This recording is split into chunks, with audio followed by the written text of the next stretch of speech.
جن چیزوں کو ہم اپنے لیے ٹینشن سمجھتے ہیں ان کے لیے وہ ٹینشن نہیں۔ اچھا، پھر فرمایا لہم البشرا، ان کے لیے بشارتیں ہیں، ان کے لیے خوشخبریاں ہیں۔ اب جو خوشخبریاں ہیں وہ کیا ہیں؟ بعض روایتوں سے یہ مترشح ہوتا ہے کہ ان کی خوشخبریاں ان کے اچھے خواب ہیں، خوشخبری ان کے لیے جنت کی خوشخبری ہے، لیکن ایک خوشخبری ان کے لیے وہ مقبولیت عامہ، یعنی ان کو اللہ تعالیٰ مقبولیت عامہ نصیب فرما دیتا ہے۔ مقبولیت عامہ کیا ہے؟ آپ دیکھتے ہیں بعض لوگ جب گھر سے نکلتے ہیں نا تو ہزاروں لوگ ایسے ہوتے ہیں جو ان کے پیچھے پیچھے چل رہے ہوتے ہیں، ان کے نعرے لگا رہے ہوتے ہیں، ان کے دائیں بائیں جا کر ان کے ساتھ کھڑے ہو کر تصویر کھنچانے کے لیے بےتاب ہوتے ہیں۔ اب وہ ہیں تو انسان ہی نا، دوسرے انسانوں کی طرح، لیکن دنیاوی معاملات اللہ نے ان کے ساتھ جوڑ دیے لوگوں کے، اور لوگوں کی جو دنیاوی ضروریات ہیں ان ضروریات کی تکمیل کے لیے وہ ان کے پاس چلے جاتے ہیں اور ان سے اپنے اپنے کام نکلوا لیتے ہیں۔ یہ جن لوگوں کو اللہ تعالیٰ نے دنیاوی عہدہ، منصب، اختیار اور اقتدار دے رکھا ہوتا ہے ان کے ساتھ لوگوں کی محبت ہوتی ہے، اور کچھ لوگ ایسے ہیں کہ ان کے پاس نہ کوئی عہدہ، نہ منصب، نہ اختیار، نہ اقتدار، لیکن ان کے پاس بھی لوگوں کی ایک لمبی قطار ہوتی ہے، ان کے قدموں کو چوم رہے ہوتے ہیں، ان کے ہاتھوں کو چوم رہے ہوتے ہیں، اور دولت کے لیے محبت نہیں کر رہے ہوتے بلکہ اپنی دولت ان پر نچھاور کر رہے ہوتے ہیں۔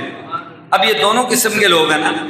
تو ایک قسم ان لوگوں کی ہے جن کے پاس عہدہ، منصب، اختیار، اقتدار، دولت، مال، یہ چیزیں ہیں، لوگ ان سے پیار کرتے ہیں ان کے عہدے کی وجہ سے، منصب کی وجہ سے، اقتدار کی وجہ سے، اختیار کی وجہ سے، دولت کی وجہ سے۔ اور ایک وہ لوگ ہیں کہ ان میں سے کچھ بھی نہیں ان کے پاس، لیکن ان سے لوگ محبت کرتے ہیں۔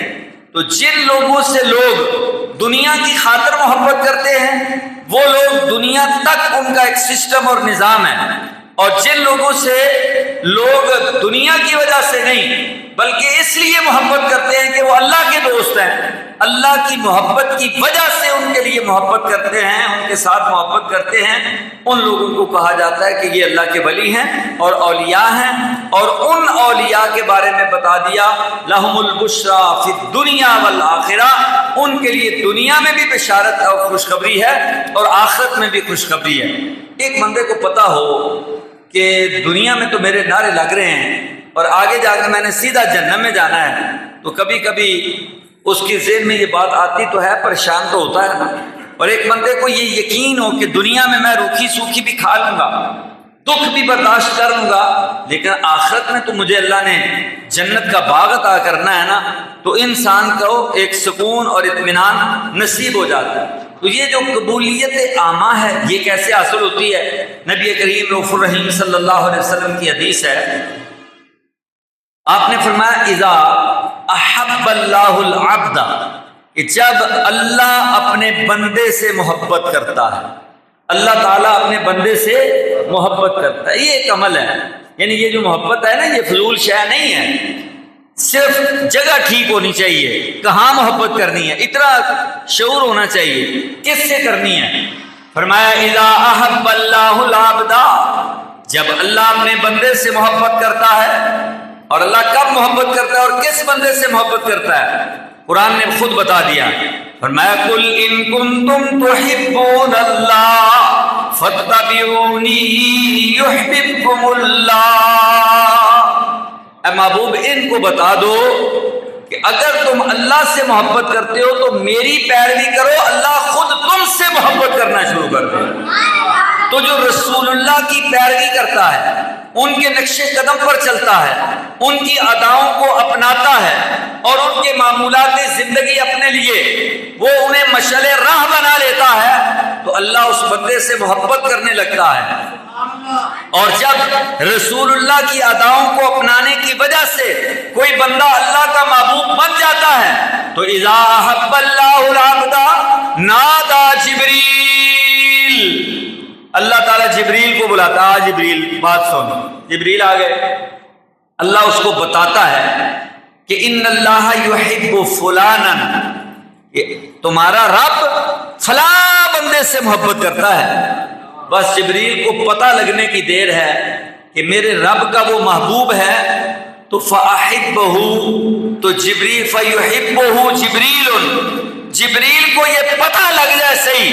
کہ فلاں بندہ اللہ کا محبوب ہے،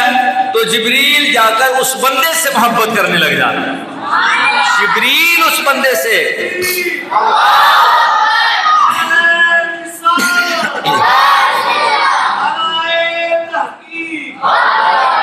اور جب جبریل اس بندے سے محبت کرتا ہے تو فَيُنَادِي جبریل فی اہل السماء، پھر جبریل آسمانوں میں اعلان کرتا ہے، آسمانوں میں ندا دیتا ہے، آسمانوں میں پکار پکار کے کہتا ہے لوگو ان اللہ یحب فلانا فاحبوہ، اے لوگو اللہ فلاں بندے سے محبت کرتا ہے، تم بھی اس بندے سے محبت کرو۔ پھر اعلان ہو جاتا ہے، جبریل اعلان کرتا ہے، اور پھر کیا ہوتا ہے کہ فَيُحِبُّهُ أَهْلُ السَّمَاء، آسمان کی جملہ مخلوقات، آسمان کے فرشتے، آسمان پہ بسنے والی حوریں، آسمان پہ بسنے والے خلمان، اور آسمان کی ساری مخلوق اس بندے سے محبت کرنا شروع کر دیتی ہے۔ پھر ثُمَّ يُوضَعُ لَهُ الْقُبُولُ فِي الْأَرْضِ، پھر زمین میں اس کے لیے مقبولیت رکھ دی جاتی ہے، اور زمین میں کیا ہوتا ہے، زمین پر لوگ اس کے چرچے کرنے لگتے ہیں، اس سے محبت کرنے لگتے ہیں، اس کے نام کے نعرے لگانے لگتے ہیں، اس کی یادوں کو تازہ کرنے لگتے ہیں۔ بار بار جب اس کے تذکرے ہو رہے ہیں تو یہ اس بات کی دلیل ہے کہ اس بندے کی محبت اللہ نے اپنے بندوں کے دلوں میں خود ڈالی ہے۔ کیوں؟ اللہ رب العزت کا یہ وعدہ ہے فَاذْكُرُونِي أَذْكُرْكُمْ، تم مجھے یاد کرو تاکہ میں تمہیں یاد کروں۔ وہ رات کی تاریکی میں، دن کے اجالے میں، جنگل میں، بیابان میں، صحرا میں، آبادی میں، مسجد میں، کہیں بھی بیٹھ کر وہ اپنے رب کو یاد کرتے رہے۔ اب اللہ تعالیٰ نے گویا انہیں یہ کہا کہ تم نے میری یاد کا حق ادا کیا، اب دیکھو کہ میں تمہارے اس حق کا بدلہ تمہیں کیسے عطا کرتا ہوں۔ لہم البشریٰ، ان کے لیے بشارت یہ ہے کہ لوگوں کی زبانوں پر ان کا چرچا ہوگا، لوگ ان کا تذکرہ کریں گے۔ آؤ دیکھو حضرت داتا گنج بخش علی حجویری، حضرت خواجہ معین الدین چشتی اجمیری، حضرت بابا فرید الدین مسعود گنج شکر، سلطان العارفین، برہان الواصلین، قطب المکملین، در دریائے ملکوت، ہمائے اوج لاہور، حضرت شیخ سلطان باہو رحمت اللہ تعالی علیہ، یہ اللہ کے ولی، یہ اللہ کے دوست، یہ اللہ کے محبوب زندگی بھر اللہ اللہ اللہ کرتے رہے۔ اب اللہ کے بندوں کی زبان پر اللہ نے ان کے نام جاری کر دیے ہیں، اور یہ اللہ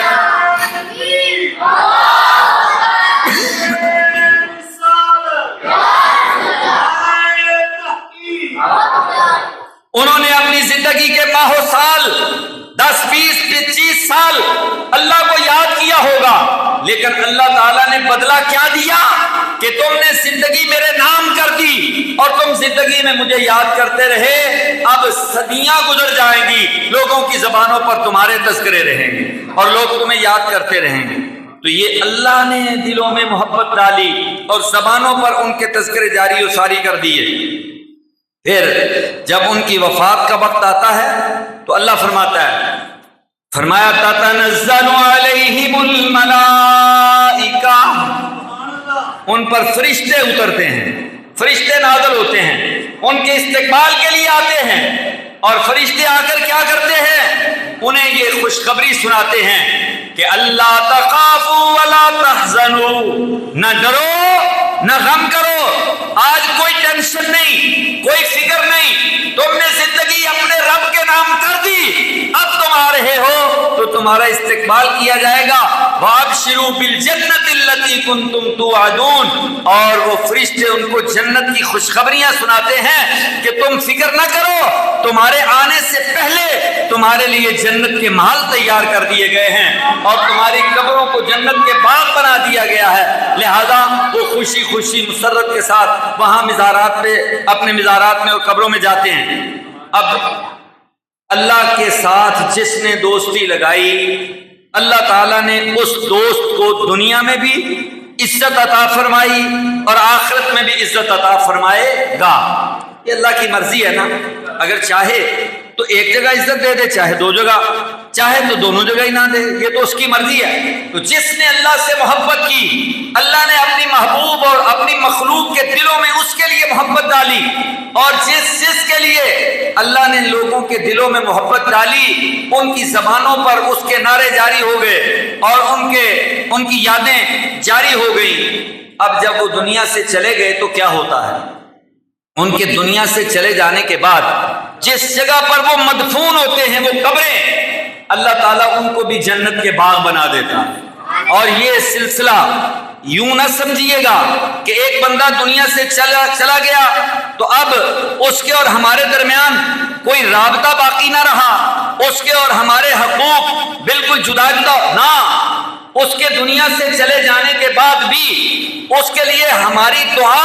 اللہ کی بارگاہ میں قابل قبول ہے اور اس کی دعا ہمارے لیے قابل قبول ہے۔ ہم اسے دیکھنے جاتے ہیں، وہ ہمیں دیکھتا ہے، اور قرآن مجید فرقان حمید اور احادیث مصطفی صلی اللہ علیہ وسلم سے یہ بات مترشح ہوتی ہے کہ کسی بندے کے فوت ہو جانے کے بعد اس کے مزار پر جانا اور اس کے مزار کی حاضری دینا، اس کی شرعی حیثیت کیا ہے؟ آئیے اس پہ تھوڑی سی بات کر لیتے ہیں۔ ہمارے ہاں بعض اوقات افراط و تفریط ہو جاتی ہے، کچھ لوگ ایسے بھی ہیں جو لوگ قبروں پہ جانا یا قبر کی زیارت کرنا اس کو ناجائز اور بدعت اور پتہ نہیں کیا کیا کہہ دیتے ہیں، جو ان کے منہ میں آتا ہے وہ کہہ دیتے ہیں۔ اور کچھ لوگ ایسے بھی ہیں جو فی نفس ہی قبر کی زیارت اور قبر پہ جانا اسی کو ساری عبادت سمجھ لیتے ہیں کہ بس ہم فلاں بزرگ کے مزار سے ہوا ہے، نہ ہمیں نماز کی ضرورت، نہ روزے کی ضرورت، نہ حج اور زکوٰۃ کی ضرورت، نہ کسی نیک عمل کی ضرورت، جو کچھ کرتے رہیں ٹھیک ہے، ہمارا فلاں بزرگ کے ساتھ ایک روحانی تعلق بن گیا، ہم اس کے مزار پر حاضر ہو گئے، لہذا ہمارے سارے گناہ معاف ہو گئے۔ تو یہ دونوں ہی تصور غلط ہے۔ اگر کوئی یہ سمجھتا ہے کہ صرف قبر کی حاضری اور کسی مزار پہ جا کر کسی اللہ کے ولی کے قدموں میں بیٹھ کر کوئی حاضری دے کر ہم نے اتنا بڑا کام کیا کہ ہماری زندگی بھر کی ساری بدعمالیوں پہ پانی پھر گیا اور ساری بدعمالیاں ختم ہو گئیں اور اللہ تعالیٰ نے ہمیں جنت کا راہی اور جنت کا مسافر اور جنت ہماری منزل بنا دی، نہیں۔ اور اگر کوئی یہ سمجھتا ہے کہ ہم چلے گئے اور مزار پہ چلے جانے سے ہمارا ایمان چلا گیا، عقیدہ خراب ہو گیا، ہم شرک کا ارتکاب کر بیٹھے، تو یہ بھی بات غلط ہے۔ یہ دونوں انتہائیں ہیں۔ حقیقت یہ ہے کہ قبر پر جانا یہ اللہ کے نبی کی سنت بھی ہے، نبی کریم صلی اللہ علیہ وسلم نے اس کی ترغیب بھی دی ہے، یہ ایک نیک عمل ہے اور اس نیک عمل کے نتیجے میں توقع یہ کی جا سکتی ہے کہ اللہ تعالیٰ جس طرح باقی نیک اعمال کی وجہ سے ہماری بخشش فرماتا ہے، اس طرح اس نیک عمل کی وجہ سے بھی بخشش ہو جائے گی، لیکن اس پر انحصار نہیں کیا جا سکتا۔ اب دیکھیے قبر پہ جانے کے حوالے سے سب سے پہلی چیز تو یہ ہمارے سامنے ہے کہ ہمارے آقا و مولا سرور کائنات جناب محمد الرسول اللہ صلی اللہ علیہ وسلم کی قبر انور جو مدینہ منورہ کی سرزمین پر گنبد خضرا کے اندر موجود ہے، آج سے نہیں بلکہ صحابہ کرام کے دور سے آج تک تسلسل کے ساتھ بغیر کسی رکاوٹ کے پوری امت حضور کی قبر انور کی زیارت کے لیے جاتی ہے کہ نہیں جاتی؟ ہر ایک کی تمنا، آرزو اور خواہش ہوتی ہے کہ مجھے زیارت نبوی نصیب ہو جائے، حضور کی قبر انور پر جانا نصیب ہو جائے۔ اور یہ عمل آج نہیں بلکہ حضور علیہ الصلوۃ والسلام کی وفات کے 3 دن گزرے تھے، 3 دن ہوئے تھے کہ ایک شخص دور دراز سفر کر کے مدینہ کی سرزمین پر پہنچتا ہے،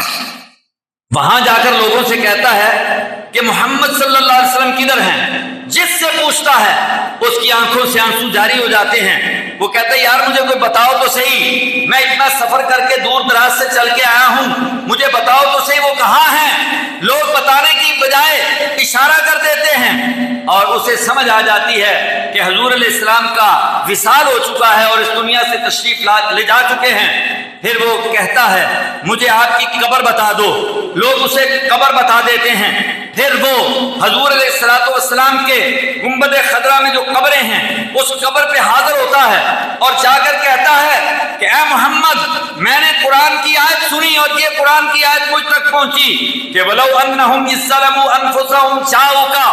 اگر تم اپنی جان پہ ظلم کر بیٹھو، اگر گناہ کر بیٹھو، اگر خطا کر بیٹھو تو میرے محبوب کی بارگاہ میں آ جانا اور پھر حضور بھی تمہارے لیے دعا کریں، تم بھی دعا کرو تو اللہ رب العزت رحیم ہوگا، کریم ہوگا اور تمہارے گناہوں کو معاف کر دے گا۔ میں اپنے گناہ بخشوانے کے لیے آیا، اپنی بخشش و مغفرت کے لیے آیا، سفر کر کے آیا، محنت کر کے آیا، اب آپ دنیا سے چلے گئے تو میں کس کے سامنے اپنا استغاثہ پیش کروں اور کس کے سامنے اپنی التجا اور اپنی مشکل کو رکھوں۔ حضور علیہ السلام کی بارگاہ میں کھڑا ہو کر اس طرح وہ روتا ہے، وہ چیختا ہے، وہ اپنے سر میں اور بالوں میں غبار اور گرد ڈالتا ہے اور اس کی کیفیت دیکھ کر صحابہ کے دل پسیج جاتے ہیں اور صحابہ جب اس کی کیفیت کو دیکھتے ہیں تو پریشان ہو جاتے ہیں کہ اس بندے کی کیفیت کیسی ہے۔ چنانچہ اسی عالم کے اندر جب وہ بار بار حضور کو پکار رہا تھا، جب وہ بار بار